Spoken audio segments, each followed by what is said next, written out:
Ce lundi 31 mars, sur son compte Instagram, Karine Le Marchand dévoile un court extrait du nouveau volet d'une ambition intime avec Jordan Bardella. On vous dit tout, on ne présente plus Jordan Bardella. En effet, depuis son adhésion au Front National, il a gravi les échelons à la vitesse de la lumière. D'abord, simple assistant parlementaire puis porte-parole, il est aujourd'hui à la fois député européen et président du parti. Cependant, depuis ce lundi 31 mars et le verdict de l'affaire Marine Le Pen, tous les regards se tournent vers Jordan Bardella.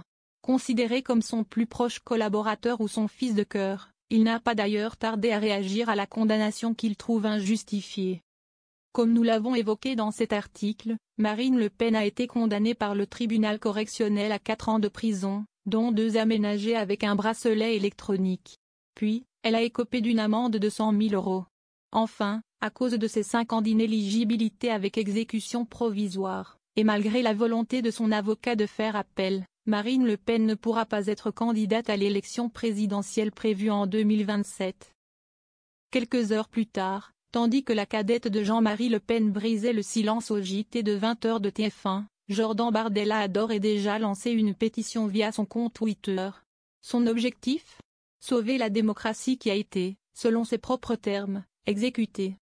Qu'on se le dise, ce n'est pas le seul leitmotiv de Jordan Bardella. Plus que jamais, face à cette décision brutale, injuste et antidémocratique, il appelle ses abonnés, et plus largement tous les Français, à une mobilisation populaire et pacifique. Après avoir disséqué les réactions de la classe politique, Jordan Bardella vient de découvrir des images inédites.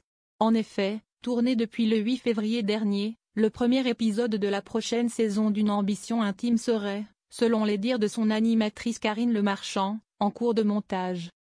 Faisant allusion au verdict imminent, Karine Le Marchand a souhaité savoir l'état d'esprit de Jordan Bardella. D'ailleurs, elle lui soumet l'idée d'inverser le ticket et de donc se présenter tout en confiant le poste de Premier ministre à Marine Le Pen. Après avoir souligné que son groupe n'a pas songé à ce scénario, il fait un constat sans appel. Empêcher quelqu'un d'être candidat à une élection, ça ne neutralise pas les idées de la personne. Ce n'est pas une décision de justice qui nous empêchera de faire de la politique. Le message est passé.